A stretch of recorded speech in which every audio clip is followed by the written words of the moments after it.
Hello everyone, and welcome to A Baby's Guide to Dancer. Now before we start, I'm going to just go over the more or less the basics of how to get started with Dancer and get you up to speed with what you would be expected to know as a level 60.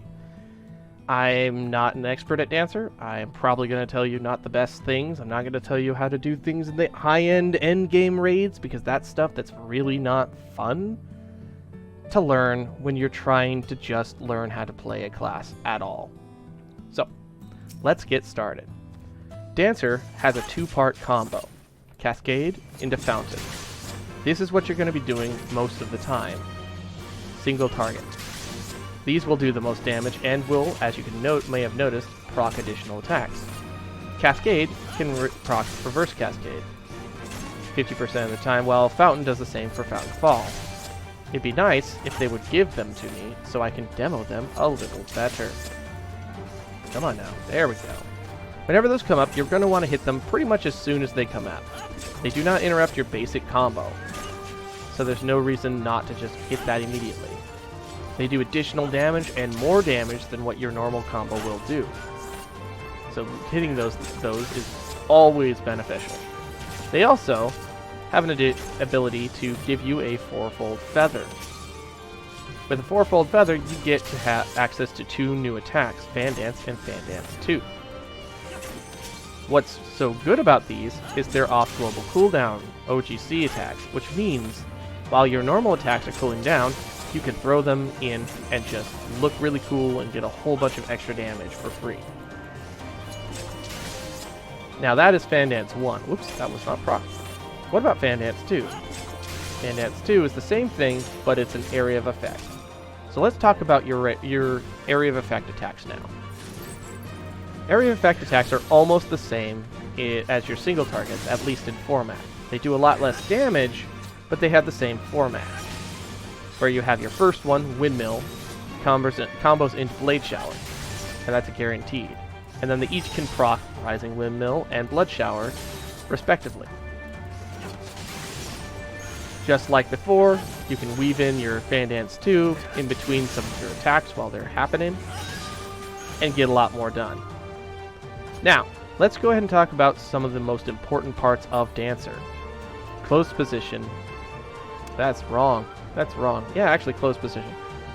Close position, I don't have a ally to demo it with, but what that lets you do is it lets you spread some of your benefits to an ally, and is one of the most vital things you can do as a dancer, because it is the support part of being a support ranged DPS. Now, what can you do with close position? Well, first of all, later on when you level, you'll get a expert gauge from the person that you have close position on, which means it's a good idea to have it on somebody that does a lot of damage. Preferably another DPS, preferably the best DPS. I'm not going to go into what makes somebody the better DPS, because that's irrelevant for right now. Just choose a person and have fun.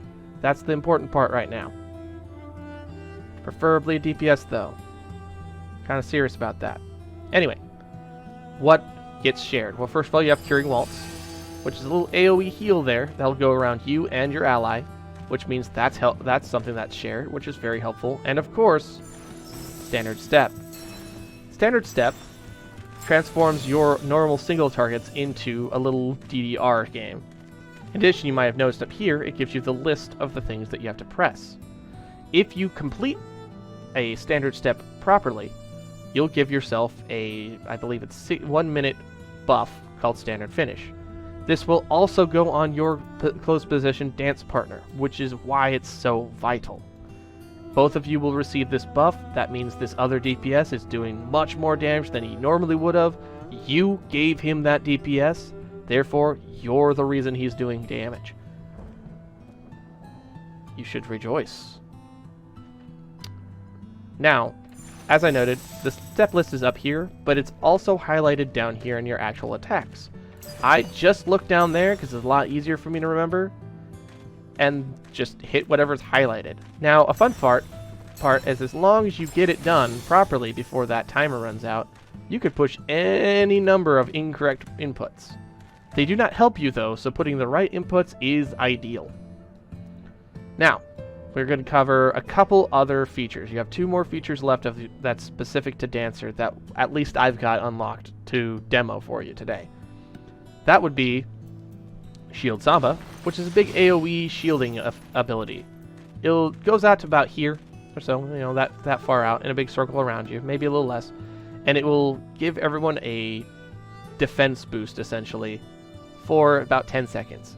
It's not vital. It's helpful to throw out when you're hitting on a boss. You're maybe taking a bunch of damage you don't want.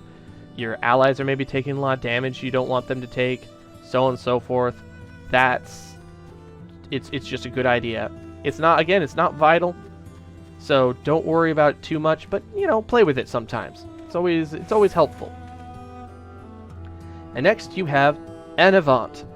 This is probably one of the most unique abilities that the Dancer has.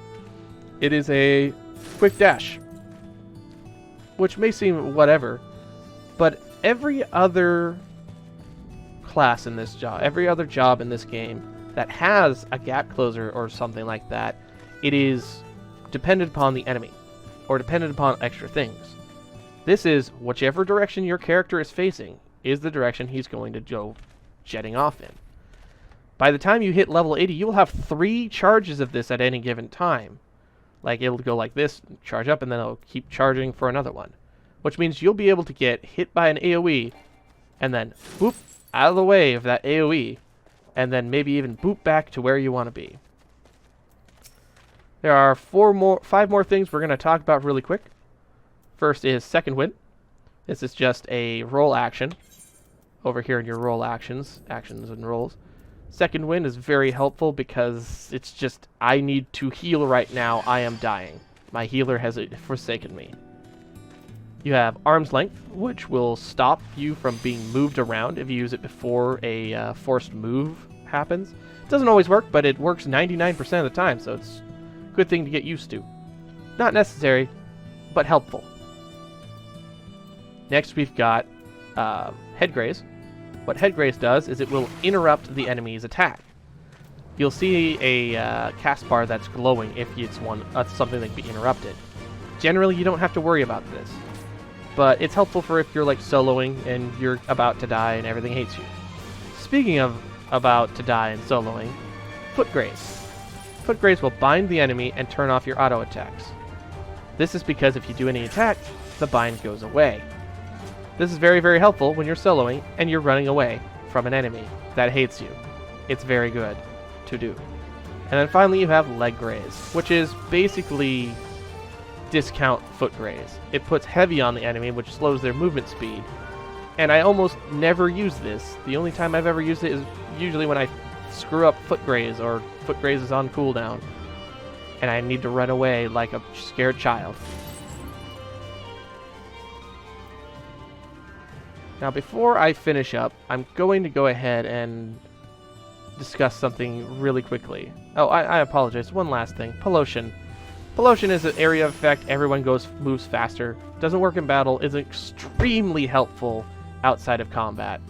So if you're in a dungeon, throw that on every time a battle ends. It's really, really appreciated. Okay, final thing I'm going to talk about. I've done a lot of changes on my HUD here. You can see that everything is very, very different. I've changed a few things. I've turned a few things on and off. Right-click to enable and disable things. Moved things around. I've done some rebinding of my keys. Because the default for number 3 of your hotbar is Control plus 1, 2, 3. I can't get my hands to do that, so I put F1, F2, F3, and then over here Q and E, because that's just really handy to have there. These are my personal recommendations for having how to have your keyboard set up.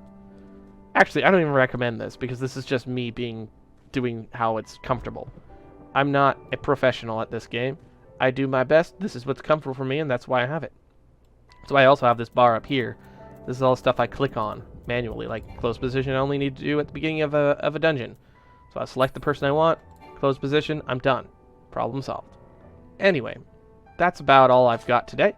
I hope this is helping any new dancers get off the ground, and maybe You know, maybe anybody that's has their eye on Dancer and thinks it might be complex, maybe helps them out.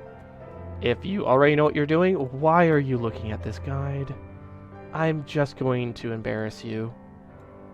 Either way, this has probably been a lot longer than it needs to be. I hope you all have a great day, and I hope to see you again. Goodbye.